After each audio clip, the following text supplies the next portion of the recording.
Macau! Make some noise if you are ready!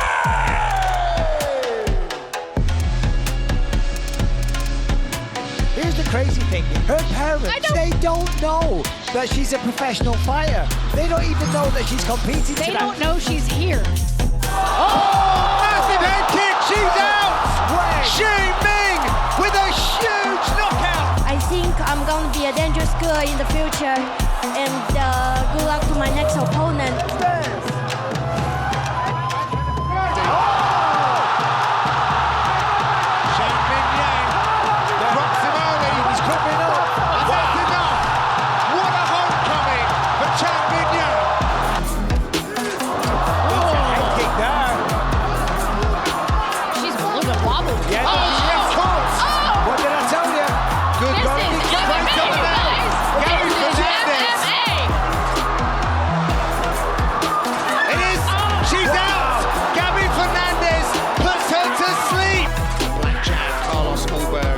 Ulberg's doing a good job. Circulating. Excellent footwork. Goes to the body, then upstairs with the head kick.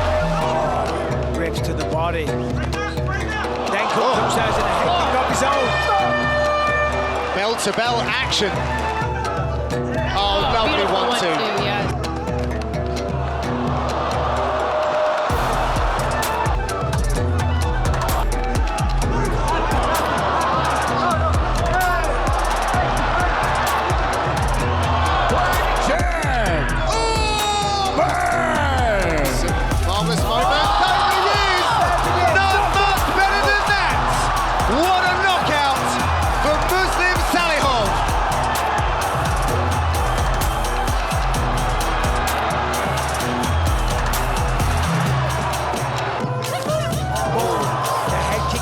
But that wobbled her. Yeah, she reaches her.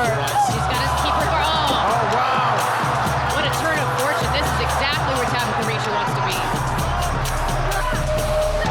Oh, she rifles her with the right hand. It's just beautiful.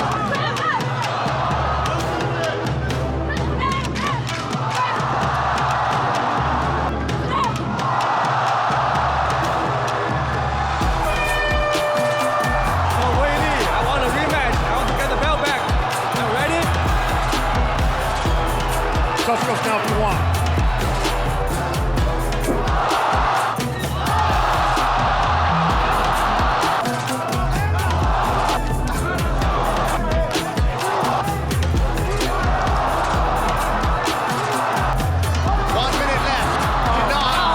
What a crazy fight.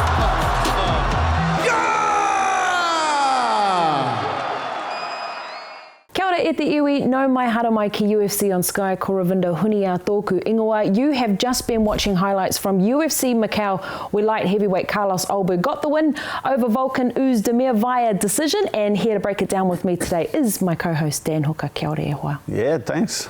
Look, a great win for Carlos on the weekend, and for many of us, we had stayed up, what was it, between midnight and 1 a.m. on Saturday night, Sunday morning to watch him in action, but it was all very worth it in the end. Yeah. I can't say I stayed up. I know.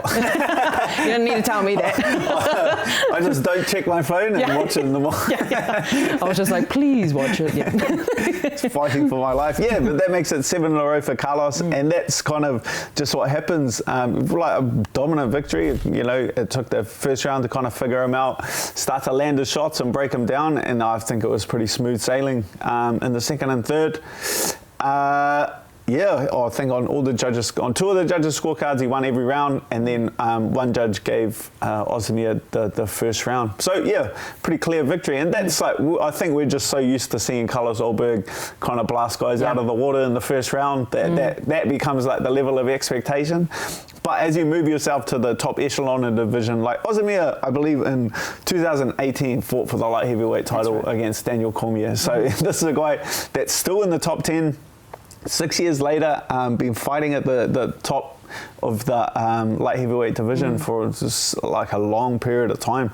So it was a tough test for Carlos Ulberg, and that's just what happens when you get to that higher caliber of fighters, is that the margins become a lot more narrow. So another dominant victory, but yeah, were we expecting him to just blast them out of the water like the lower tier guys? Like everyone looks like a. I think Floyd Mayweather says it. Everyone looks like a killer on the way up. Like for those first, when you first come onto the scene and you're fighting, the number 50 in the world, number 60 in the world. Everyone looks like a killer. Everyone gets these big finishes and big knockouts. But then when they reach that handful of guys, that top 10, that top 5, the margin becomes a lot narrower. So I think dominant victory, and that puts Carlos definitely in line, if not one fight away from the title. He called out, not called out, but he said he'd like to fight Khalil Roundtree, who just fought Alex Pereira. I think that's a great fight, another striking battle. But yeah, if we don't see that fight, or something happens, or an injury for Ankalaev before he fights Pereira, I'd say Carlos Ulberg's the next guy in line. Yeah, absolutely. And you mentioned Khalil Roundtree. Obviously, he was number 8 when he fought for the title. Carlos has now rocketed up to number 7, which is a nice wee number for him that we're all excited about. But yeah, when you brought up about fighting an experienced fighter like Volkan Oezdemir, how beneficial is that? Because as you say, we've seen him, finish fights, exciting fashion, but how good is it to see how tough he can, stand up with the best in the division? Yeah, I enjoyed that fight. I like to see it, like especially as a like an analyst, you like to see it before he does get thrown in that deep water. Say we would have had it becomes what you expect as well. Like you have a lot of first round knockouts. You do, like, mentally your mind does wander, and you get used to that feeling. You get used to that winning feeling. You get used to that short burst, and it becomes what you expect. So I think it was great for Carlos to have a long go the full time limit and have a technical matchup. Like Oezdemir knew that he was behind on the scorecards in the end of that last round, and the guy went for it. Like he really pushed forward and tried to obviously get Carlos down and land some heavy punches, and he was looking for the finish. Carlos had just done a great job of breaking him down into this point. Like it's like my fight with Ella Quinta. My coach was just telling me to stay behind your jab, just stay behind your jab. And you, in the first couple of rounds, you're just touching a guy off your jab, and there's no real effect. But in the third round, when the guy's down 2 rounds and he needs to make a decision to start coming forward, and he does coming forward, but you've already landed 80 jabs. It's like you've already softened the peach. It's already real soft. It's peppered, yeah. The guy could walk through shots halfway through the first round. Guys can kind of walk through shots, but when you've been hit with 50 jabs and you try to walk through shots, it's already a bruise. So guys' faces start to split open. They start to cut because everything's swollen and it's sore. So it's that's high level experience to land those shots early, stay composed, not try to take his head off once you start landing punches. So a good technical display from Carlos Ulberg. And he mentioned that in his post-fight interview with the UFC. He spoke about not going into that mid-range because that's, Oezdemir's money there. But I mean, for someone like Carlos, who is a knockout artist, and I know you like to stand and bang yourself, how important is that patience and not, because there were a few times there Oezdemir was wobbly and there were opportunities there perhaps if he unleashed, who knows what would have happened, but it would have come straight back to him as well. So, how important is it to sometimes not to pull back, but to know that, okay, that's happened, but we stick to the plan, we don't. It kind of just comes with experience, when you hurt enough guys and you stay composed in the finish, especially at our gym, a coach will never be finish him now, that's never a call. If you want to go out there and you see something, or you're because it becomes it feels different.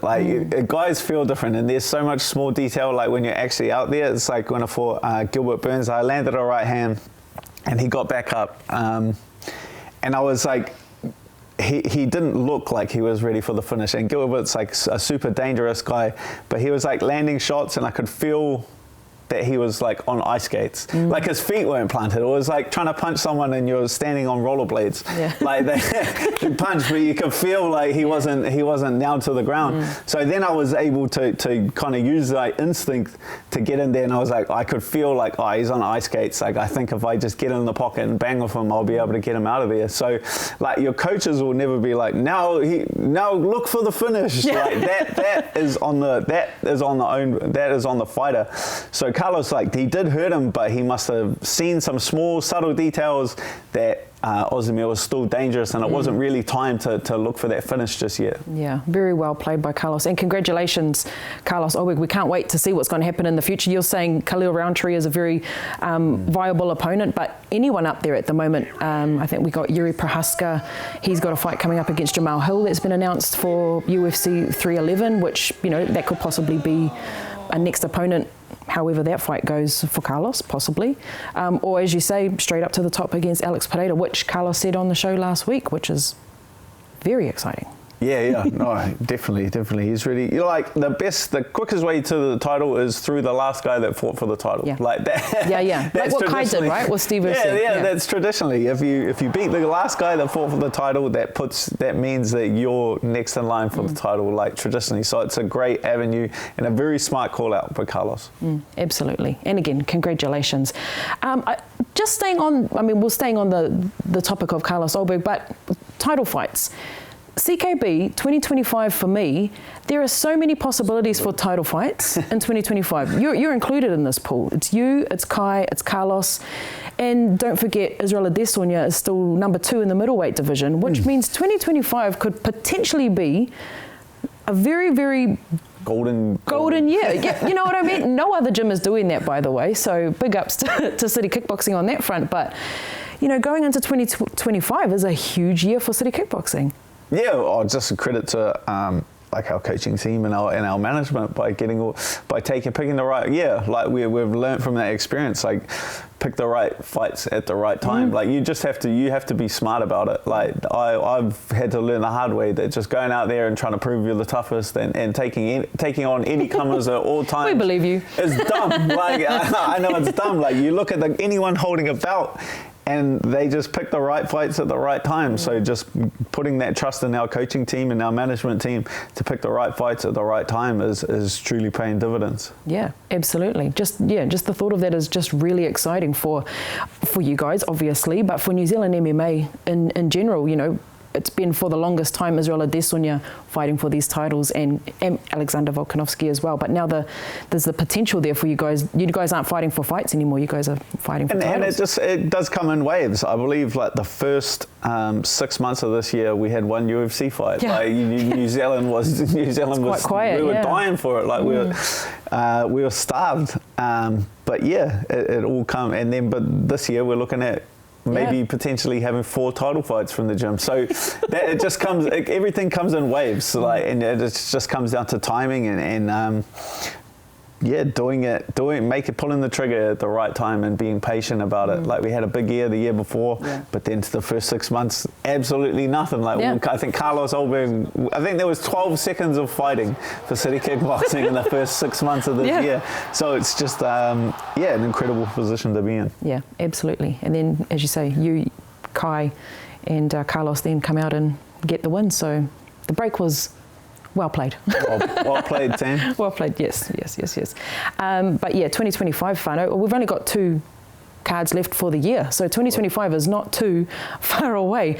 Now that we've done and dusted with UFC Macau, now we look ahead to UFC 310, and then of course Navajo Sterling is on that UFC Fight Night at the end of the year. This card here, though, very interesting. We've been talking about it a lot over the last few weeks, especially this fight over here with Pantoja and Kai Asakura. We're finally going to see Kai Asakura in action.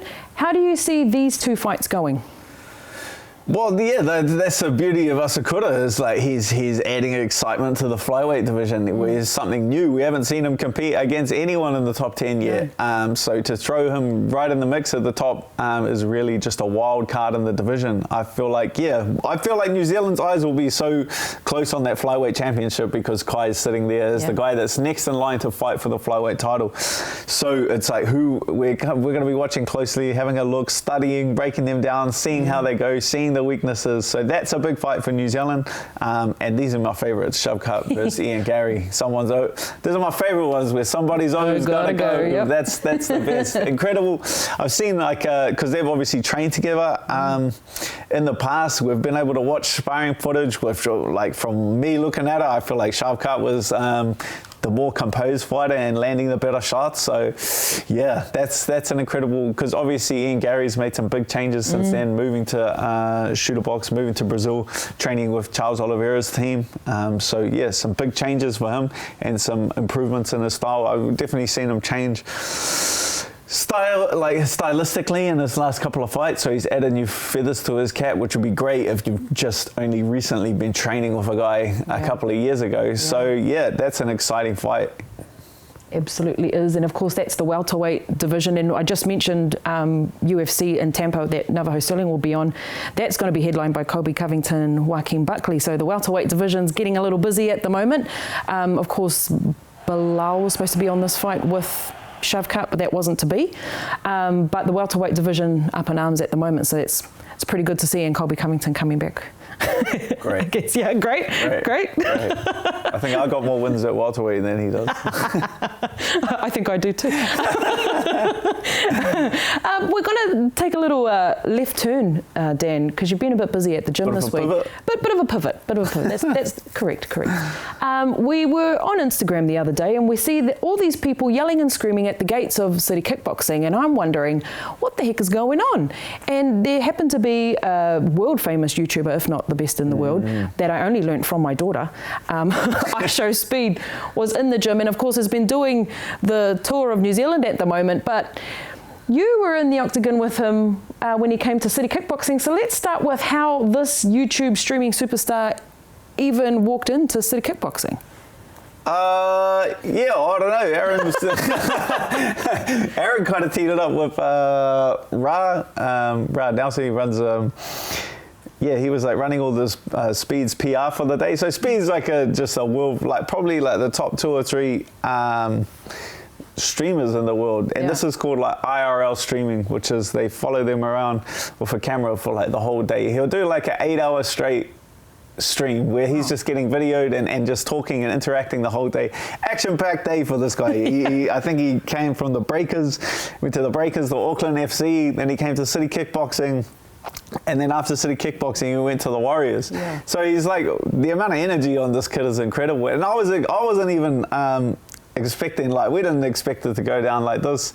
I kind of just thought he was coming in for some drills, and I was gonna pass it to some of the young fellas. Like, I know Navajo's got like a streaming channel, and he wants to get into IRL streaming, so I was like, oh, you can show him some moves or whatever. And then, but this kid, credit to him, he just walks in the gym, says he can beat anyone, and says he'll whoop anyone, and he just walks in and says, who am I fighting?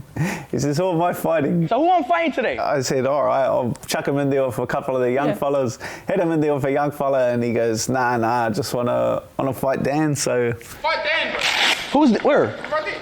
Dan, fight me. Yeah, bro. say less. Away we went. We had a little shape up. Good young fella. Jimmy Jackson getting it too. Yeah, that was cool too, seeing Jimmy Jackson there as well. Yeah. What are they like? What are they like though as people? Because obviously we see a lot, you see things on social media and things like that, but you don't really get a grasp of. Well, yeah, like how they it's are. obviously like a real controversial, because he is like a young kid. But if you think about it, like you can't really filter yourself for 8 hours. No, you can't you can't be authentic and filter yourself for 8 hours. So like in the past, I know like he's pissed off a few people by saying some wild things. Yeah. But it's just like he's a young kid. I think he's I had no idea. I feel bad now. He's only bloody 19. So I was like, when someone told me that after, I was like, I feel whoops. Yeah, whoops. I was like, oh, I feel like worse now. I don't feel as bad for Jimmy. Jimmy's my age. Yeah. He brought that upon himself. He brought that on. Nah, well, he's the one that told Speed to fight me. So I was like, well, you got to jump in too, mate. Yeah. You're the one. You can't go throwing people in the deep end.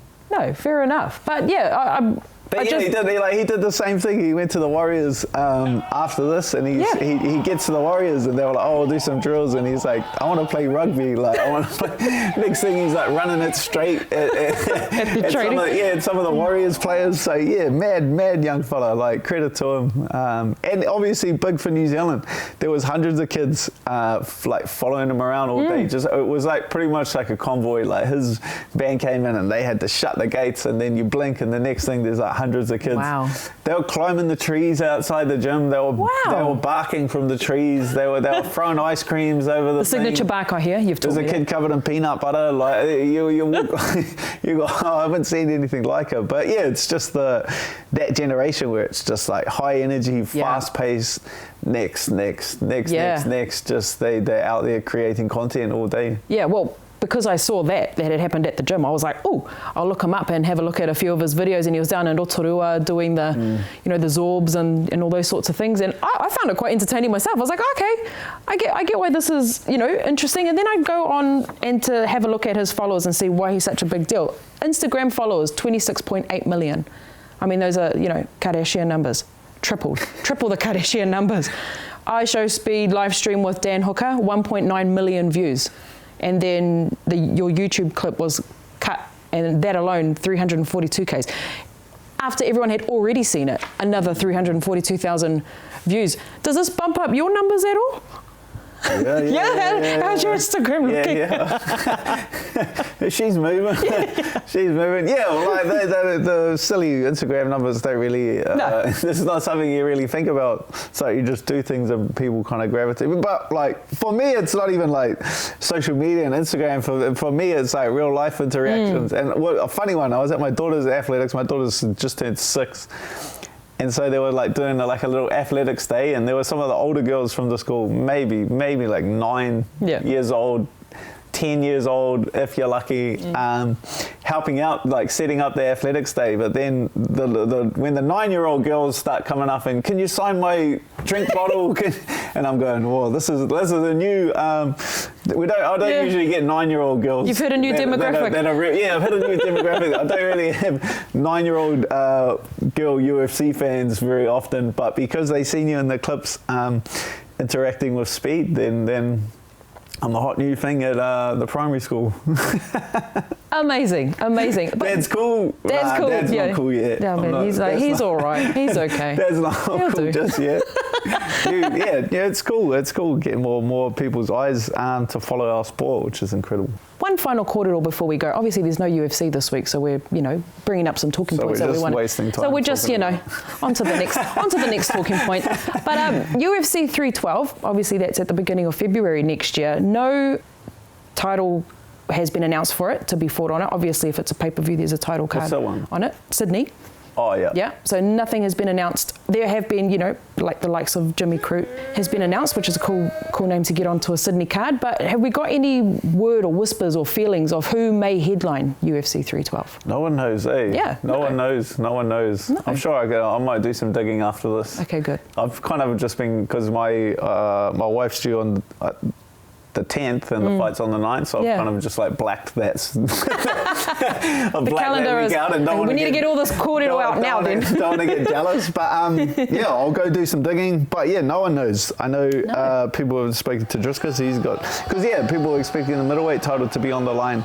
But yes, to the streets. Strickers doesn't know. Yeah.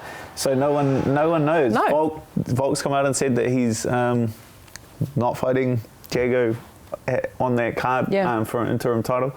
So I think we're all just waiting with bated breath at this point to see what, because we all know how this moves. You have to get flights now. You have to exactly. You have to be signing up for pre-sales for the tickets now. Like if you wait till the card's announced, like you're not going to the UFC.